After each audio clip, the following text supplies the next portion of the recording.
नमस्कार दोस्तों, एक बार फिर से आप सभी का हार्दिक स्वागत है आपके ही अपने इस निःशुल्क यूट्यूब प्लेटफॉर्म के ऊपर डॉक्टर गढ़वाल से इंग्लिश। बच्चा, हमारी सीरीज है आपके सवाल हमारे जवाब, जिसके अंदर पार्ट नंबर 38 है for all the competitive examinations. यहाँ बच्चों का जो सवाल मेरे पास में आया उसमें पहला सवाल, वैसे टोटल आज तक जो अपन पढ़ चुके हैं उसमें से आपका वहां पर 311वां सवाल बच्चे को यहाँ देना चाहिए आपका सिंगल कोट इस तरीके से। और जब इसे आप लोग पढ़ते हैं तो इसका जो टर्मिनोलॉजी है वो इस तरीके से आएगा। शुरू में यहां पर ध्यान रखना है, ये जो आपका अगले ने पूछा है फोनेटिक क्या होगा, मतलब फोनेटिक ट्रांसक्रिप्शन, ये भी ध्यान रखना। इसके साथ में ज्यादा अच्छा ये रहेगा कि आप यहां पर क्या करें, इसमें एक वर्ड और जोड़ दें। कौन सा? ट्रांसक्रिप्शन। ठीक, कि इसका ध्वन्यात्मक जो प्रतिलिपिंकांकन है, ठीक है, वो वहां पर आपका क्या बनना चाहिए, वो किस तरीके से आएगा। तो इसका उच्चारण क्या बनेगा? फैलया। ठीक है, ये ध्यान देना, यहां पर फै और फिर उसके बाद में आगे जो साउंड ले का बिल्कुल ओके है, लेकिन ले के बाद में फिर जो साउंड आता है वो आता है य, ऐसा फैलिया, ऐसा ले और फिर बच्चा ये के साथ में आपका ए, फैलिया, ऐसा। तो यहां बनेगा फे, फिर डिप्थोंग ए, फिर ले के साथ में आपका ये और फिर यहां पर ए, क्या बन गया आपका? फैलिया, फैलिया, इस तरीके से चलेगा। फिर अगले पार्ट पे आ जाओ। Difference between notional and functional English, ऐसा सवाल पूछा गया कि आपको अंतर बताना है, और अंतर किस किस पे बीच में? दो प्रकार की अंग्रेजी के बीच में बताना है। ठीक है, जिसमें आपके पास में वहां पर एक क्या है आपका? नोशनल है। ठीक, और दूसरा वहां पर क्या है आपका? फंक्शनल है। ठीक है, ये नाम मैं बहुत बार क्लासेस में बोला करता हूं आपका, तो कई बार ऐसा लगता है कि सर आपने नाम बोल तो दिए, ठीक, लेकिन हमें कैसे पता चलेगा कि इन दोनों में डिफरेंस क्या है, इन दोनों में अंतर वहां पर क्या है। ठीक है, तो इन दोनों के लिए अगर आप गौर करते हैं तो आपको यह ध्यान रखना है कि जो नोशनल स्टैंडर्ड होता है, नोशनल स्टैंडर्ड के अंदर मेनली अपन किसकी बात करते हैं? जो आपके मीनिंग बेस्ड होते हैं, जो आपके अर्थ पर आधारित होते हैं, वो इसके अंतर्गत आपके रखे जाते हैं, मीनिंग बेस्ड। ठीक है, केवल और केवल ये कहूंगा कि अर्थ पर आधारित चीजें हैं वो किसमें चली जाती हैं? आपकी नोशनल में चली जाती है। ठीक है, और नोशनल क्या होता है कि इसमें बहुत ज्यादा एक्यूरेसी की बात नहीं करता है, बहुत ज्यादा आपके पास में आपका डेप्थ में बात वहां पर नहीं करता है। लेकिन जब आप फंक्शनल इंग्लिश की बात करते हैं तो पहली बात तो यह है कि ये कम्युनिकेशन बेस्ड है, संप्रेषण पर आधारित है। पहली बात तो ये कम्युनिकेशन बेस्ड है। और दूसरी बच्चा इसके अंदर क्या है कि जैसे ही आपके जो रूल्स वगैरह हैं, रूल्स एंड रेगुलेशंस, उनको भी इसमें तवज्जो वहां पर दी जाती है, दोनों तरीकों से रखा जाता है। तो जो बच्चों को मैंने अलग बता रखा है वो अलग सेंस में जो उनका सवाल आया उस हिसाब से बता दिया, लेकिन यहां जो बताया हुआ है उसमें आप चेक करेंगे ये दोनों चीजें बिल्कुल डिफर करने वाली है, अलग सेंस में आपकी यूज होने वाली है। अगले सवाल पे आ जाओ। यहां दो शब्द है बेटा आपका, एक इमोरल है और एक अनमोरल है। ठीक है, तो पहली बात तो आपको यह चेक करना है कि अपने पास में जो वर्ड है इमोरल, इमोरल किसे कहा जाता है, इमोरल के आपके मायने क्या होते हैं। ठीक है, मोरल का ही उल्टा क्या बनता है आपका? वहां पर इमोरल बनता है। ठीक है, इमोरल का मतलब यह होता है जो चीजें नैतिक के उल्टे होती है। मोरल है ना, मोरल का नैतिक होता है, उसमें प्रीफिक्स जुड़ गया, कौन सा? आई एम, इम जुड़ गया, तो ये नैतिक की बजाय बच्चा क्या होता है आपका? अनैतिक होता है। अर्थात जहां पर कुछ गलत चीजों में इंसान संलिप्त होता है, गलत चीजों में इंसान उलझ जाता है, गलत चीजों में इंसान आपका वहां फंस जाता है, उसे क्या कहा जाता है? इमोरल कहा जाता है। या जानबूझ के उसका इंटेंशन क्या है? गलत करने का, वो इमोरल सेंस में आपका लिया जाता है। लेकिन इसी सेंस में अगर मैं बात करता हूं तो यहां वाले नेचर के अंदर अपने पास में एक टर्म ये आता है जिसे अपन क्या पढ़ते हैं आपका? अनमोरल। तो क्या अनमोरल अपने पास में टर्म है? ये एडजेक्टिव होता है, विशेषण होता है आपका वहां पर। और जब आप ये कहेंगे जो किसी भी नैतिकता से प्रभावित नहीं होता है, उस पर आपका नैतिकता पर कोई फर्क आपका नहीं पड़ता है। ठीक है, ना उस पर पड़ता है ना उसकी वजह से पड़ता है। ठीक है, तो ये इमोरल और आपका अनमोरल मिलते जुलते से लगते हैं, लेकिन यहां ये कहेंगे जो नैतिक प्रभाव से परे हो, हल्का सा स्लाइट अंतर है, जो आपका नैतिक प्रभाव से परे हो, ऐसा किसे कहा जाएगा आपका? वहां पर अनमोरल को कहा जाएगा। इन मोरल अलग है और अनमोरल आपका अलग है। अब आपसे ये क्वेश्चन पूछ लिया जाए कि आपको डिफरेंस बताना है, अंतर बताना है, दोनों क्या है, मिलते जुलते हैं। पहला अपने पास में जो मैं लिख चुका हूं आपका कौन सा, इमोरल वाला, ठीक है। और दूसरे वाला पार्ट अगर आप लेना चाहें तो वहां वाले टर्म के अंदर क्या है बताओ, देखें आपका वहां पर अनमोरल वाला। इस तरीके से आपका वहां पढ़ा जाता है, ठीक है। तो ये इमोरल और अनमोरल है, उसमें इतना ही है कि जो बिल्कुल खिलाफ जाके नैतिकता के काम करे वो क्या है आपका इमोरल है, ठीक है। और अनमोरल क्या होता है, जो आपका खिलाफ जाके काम नहीं करता है बल्कि क्या होता है आपका अनैतिक होता है, ठीक है। ये तो क्या करेगा, खिलाफ जाके एक्टिविटी करेगा, उसके विरुद्ध जाके काम करेगा। और ये विरुद्ध नहीं है बल्कि खुद ही क्या है आपका वहां पर काम नहीं कर रहा है, अनैतिक है, अपने आप में अनैतिक। जैसे चोरी है, चोरी क्या है आपका अनैतिक है तो अनमोरल है, ठीक है। चोरी करना वो अनमोरल नहीं बल्कि क्या है आपका इमोरल है। इस तरीके से डील किया जा सकता है। अगले सवाल पे देखो, आपके पास में 4 शब्द आपको दिए जा रहे हैं। इन चारों शब्दों पे नजर डालो। आपका वहां पर इम्प्लांट है, सप्लांट है, रेंसो है, ठीक है। और साथ में क्या बताओ, देखिए आपका रिंग है। इसमें हो सकता है कि आपके पास में एक वर्ड आपको और भी देखने को मिले। अगर एक एक वर्ड को आप चेक करें तो इसमें पहला शब्द जो आपके पास में इम्प्लांट है, इम्प्लांट के मायने होते हैं किसी चीज को अंदर डालना, शरीर के अंदर किसी अंग को प्रत्यारोपित करना है, वो क्या होता है इम्प्लांट होता है, ठीक है। अंदर तक पहुंचा देना उसे आपका, ठीक। अगला वर्ड है इसमें कौन सा आपका सप्लांट, एक इम्प्लांट है। नेक्स्ट वाले में आप जाते हैं बेटा तो इसी से जुड़ा हुआ टर्म बनता है आपका सप्लांट। और जब आप सप्लांट को पढ़ते हैं तो सप्लांट के मायने क्या होते हैं कि जब कोई चीज है जो कम शक्तिशाली या पुरानी हो जाती है, ठीक है, तो उसे क्या करते हैं आप वहां पर चेंज करते हैं और चेंज करके उसे काम में लेते हैं, ठीक है। मतलब इम्प्लांट है गहरे तौर पर शरीर में जाके क्या करना आपका प्रत्यारोपित करना, मतलब एक को हटा के। सप्लांट उससे मिलता जुलता है ना आपका, कि कोई चीज पुरानी हो गई है उसे हटाओ, उसकी जगह दूसरा चेंज कर दो। लेकिन इम्प्लांट अंदरूनी तौर पर होता है, सप्लांट बाहर भी हो सकता है, ठीक है। जैसे इसका कवर है, अगर कवर हट गया तो इसको वहां पर मैं दूसरा कवर लगा दूं, ये सप्लांट है, ये इम्प्लांट वहां पर नहीं बोला जाएगा।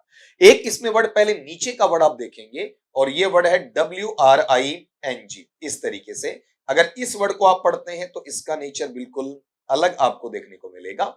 यहां पर जब आप इसे पढ़ें WRING, जिसे अपन रिंग पढ़ते हैं, ठीक है। रिंग का मतलब होता है किसी को क्या करना, यूं करके निचोड़ना। जैसे कपड़े धोने के बाद में आप उसे निचोड़ते हैं, ये निचोड़ना किसमें जाएगा आपका रिंग में जाएगा। अब यहां आपने देखा हो एक वर्ड लिखा हुआ है बीच में तीसरा, जिसको मैंने जानबूझ के पीछे आपका रखा है। और अपने पास में वर्ड कैसा बेटा आपका RENDSAW, ठीक है। तो इसमें वर्ड को तोड़ देना आप वहां पर, एक नहीं बल्कि दो लेना आपका। रेंड का मतलब होता है आपका टुकड़ों में फाड़ देना, इस वर्ड को अलग करना, ये अलग है रेंड इतना सा। इस रेंड का मतलब है अलग अलग टुकड़ों में चीर कर फाड़ कर अलग कर देना, वो क्या आता है आपका रेंड में आता है। और ये शब्द आपको मेरी क्लासेस में काफी बार सुनने को मिला होगा, SAW, ठीक है, ये वाला पार्ट सो, ठीक है। अब यहां पर ये जो पार्ट है ये अपन किस में देख रहे हैं, आपका देखने वाले में नहीं, ठीक है। जो आपका आरा मशीन होती है, ठीक है, जो बुरका मारा जाता है, जो चीरा लगाया जाता है, उसे क्या कहा जाता है, सो करना। अब ये देखो वर्ड कितने हो गए, 1 2 3 4 और 5। जिस भी भाई बहन ने भेजे हैं अच्छे वर्ड्स हैं आपका। इम्प्लांट है प्रत्यारोपित करने के सेंस में है, सप्लांट है पुरानी चीज को हटाकर रिप्लेस करने से आपका, रेंड है अलग अलग भागों में चीर देना फाड़ देने से है, सो है आपका बुरका लगाने से, आरी वाला आपका वहां पर, और रिंग है किसी चीज को निचोड़ने के लिए, ठीक। अगले सवाल पे आ जाएं। यहां पर अपने पास में वर्ड आता है पेशेंस है, हेल्पलेस है, कोवर्डलीनेस है और कोवर्डाइस है, ठीक है। तो पेशेंस का मतलब होता है जब आपके पास में धैर्य होता है, धीरज होता है, काम करने के लिए सब्र होता है, थोड़ा समय आपके पास रहता है, ठंडे दिमाग से, ठंडे आपके शीतल मन से आप काम करते हो, किसमें आता है, पेशेंस में आता है। हेल्पलेसनेस का मतलब होता है जब आदमी बेसहारा होता है, निस्सहाय होता है, उसके पास कोई चारा नहीं बचता है, ठीक है। फिर यहां पर एक बात आई है कोवर्डिस, कोवर्डिस का मतलब होता है कायरता, ठीक है। कायरता का जो भाग होता है, कायरता का जो भाव होता है, कायरता का जो लक्षण होता है, उसे कोवर्डिस कहा जाता है। और फिर अगला टर्म यहां पर है कोवर्डलीनेस, ठीक है। अगर कोवर्डलीनेस में अपन पढ़ते हैं तो मिलता जुलता सा हो गया, अलग तो इसमें कोई पैटर्न आपको देखने को मिला नहीं, मतलब कायरता से ही जुड़ा हुआ है। लेकिन हल्का सा आप ये कह सकते हैं कि सर इस वर्ड में हम थोड़ा कंफ्यूज होते हैं, तो क्या इसके लिए अलग कोई पार्ट लिख सकते हैं? बेटा इतना ही कहा जाएगा कि जब आपका कोई बंदा है वो कायरता से घिर चुका होता है, ठीक है, तब उसे क्या कहा जाता है? आपका वहां पर कॉवर्डलीनेस कहा जाता है, ठीक है। लेकिन दोनों ही हैं, ठीक है, दोनों ही किसमें बताओ? आपका वहां पर नाउन के अंदर है आपका, ठीक है, और एडजेक्टिव के अंदर है, ठीक।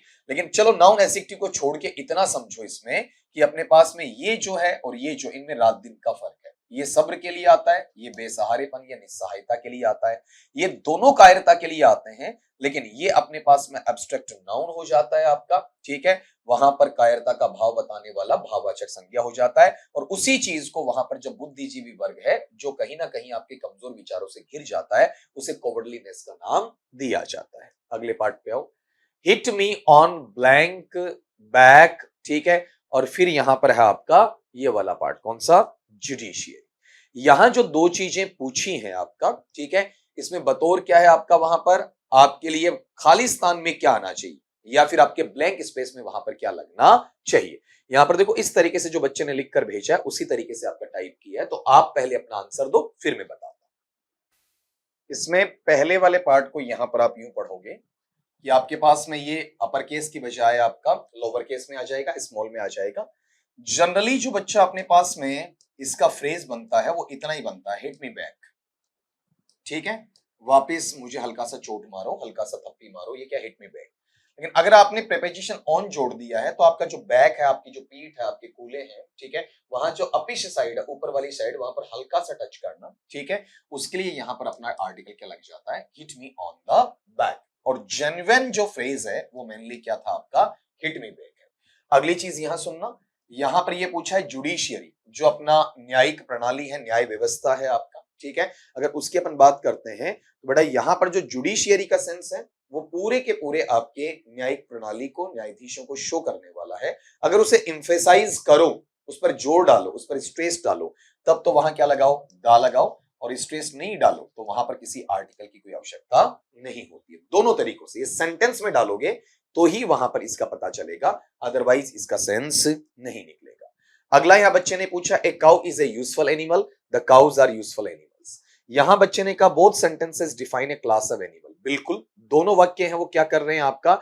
एक वर्ग विशेष के जो पशु हैं उनको परिभाषित वहां पर कर रहे हैं। तो आपने गौर किया हो ये जेनेरिक सेंस में है, लेकिन ये क्या कर रहा है? दा। यहां पर मैं आपका दा के लिए ए नहीं लगा सकता, क्योंकि ए यहां सिंगुलर है और यहां दा बेटा कैसा है आपका? प्लूरल, मतलब बहुवचन है, ठीक है। तो इसमें रात दिन का डिफरेंस आ गया ना आपका।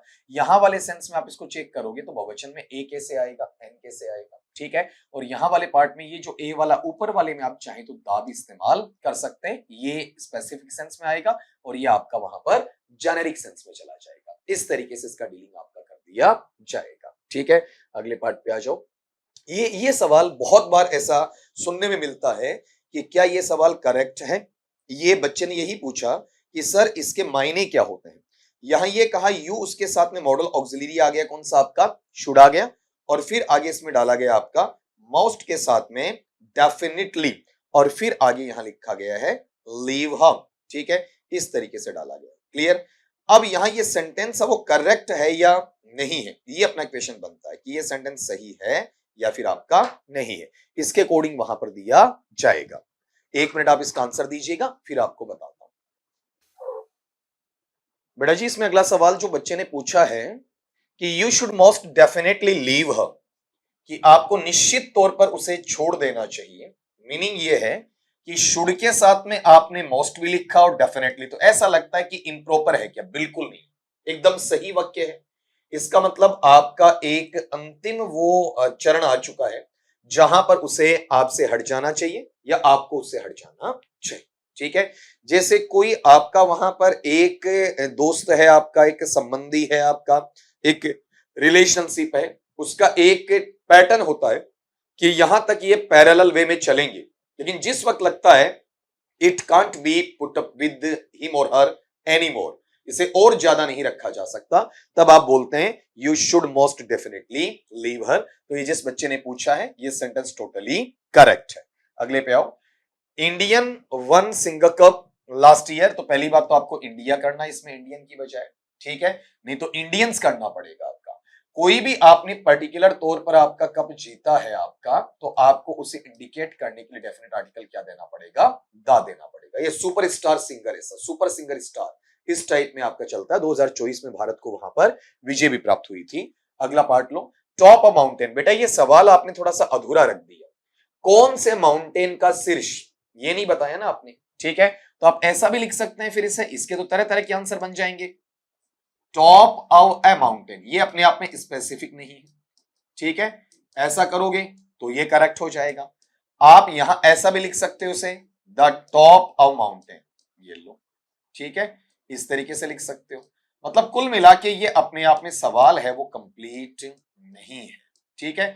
हाँ, समझाने के लिए हम लोग कई कबार ऐसा एक टर्म डाल देते हैं आपका, इन कंप्लीशन पूरे सेंटेंस के साथ आएगा। तो ये जिस बच्चे ने वहां सवाल भेजा है उसमें ये ध्यान रखना कि ये स्पेसिफिक नेचर के अंदर आपका दा ले लेगा, जेनेरिक मैनर में यहां पर आपका ए ले लेगा, लेकिन इसका यूज तब तक क्लियर नहीं होगा जब तक कि पूरा सेंटेंस हमें दिया नहीं जाएगा। नेक्स्ट पे आप आए, क्लॉथ इज या क्लॉथ्स आर सोल्ड बाई, तो अगर मीटर में, लीटर में, सेंटीमीटर में, मिलीमीटर में, इनमें कुछ चीज सामान खरीदा या बेचा जाता है, तो वहां बच्चा आपने खुद ने आंसर दे रखा है, बताओ क्या है आपका, बाई का है, ठीक है। लेकिन अब इसके साथ में एक आर्टिकल की स्टेट जुड़ती है, एम स्मॉल आ जाएगा, ठीक है। तो यहां पर इसे मैं मीटर सीधा लिखूं आपका, ठीक है, और सीधा नहीं लिखूं तो क्या इसमें आपका वहां पर दा मीटर लिखूं आपका, ये चीज आपको चेक करनी है, ठीक है। यहां जैसे आपसे जब भी अपन आगे पढ़ते हैं कि लीटर या मीटर में, वहां तो समस्या नहीं है आपका कि क्लॉथ या फिर आपका क्लॉथ्स है, ठीक है, और उन्हें सोल्ड बेचा जाता है, और किसके नाप के आधार पर, तो आप वहां बता रहे हैं बाई मीटर, ठीक है। अब यहां पर दाल लगेगा या नहीं लगेगा, जैसे इसका सवाल यह बनेगा बच्चे का, बाई मीटर और बाई द मीटर, इस तरीके से आपका सवाल वहां पर बच्चे का बनना है बेटा, ठीक है। तो इसमें चेक करें, इसमें विच वन इज करेक्ट, खाली इतना ही कि दा आएगा कि नहीं आएगा, इसमें वहां पर मेनली बेटा इतना ध्यान रखना है कि अपन जो इररेगुलर इंग्लिश होती है उसमें अपन सीधा बोल जाते हैं आपका बाई मीटर, ठीक, मैं भी लिख देता हूं, आप भी लिख देते हैं, सारा ही चलता है। लेकिन जब स्टैंडर्ड इंग्लिश में आएंगे तो यहां डेफिनेट आर्टिकल की जरूरत है, और वो डेफिनेट आर्टिकल वहां क्या लग जाएगा आपका, दा लग जाएगा, बाई द मीटर, ठीक है। अगले सवाल पे आओ, नेक्स्ट लेना, बीस्ट जज मदर इन हिम। एक ही सवाल में 3 सवाल बच्चे ने पूछे, बहुत अच्छा वहां पर नेचर है कि एक सवाल में 3 आपने पिरो दिए। अगला ये कह रहा है कि उस इंसान के अंदर का जंगली जानवर, उस इंसान के अंदर का न्यायाधीश, या उस इंसान के अंदर का मदर, तो जब बेटा मदर आएगा तो यहां पर हिम नहीं किया जाएगा, हर आ जाएगा, ठीक है। तो ये देखो, बीस्ट या जंगली जानवर उसके शरीर में, जज या न्यायाधीश मतलब एक आपका न्यायप्रिय व्यक्ति होना, उसके खुद के शरीर का भाव, फिर उसके अंदर का मातृत्व है, या आगे चलकर भ्रातृत्व है, या पितृत्व है, इस तरीके से।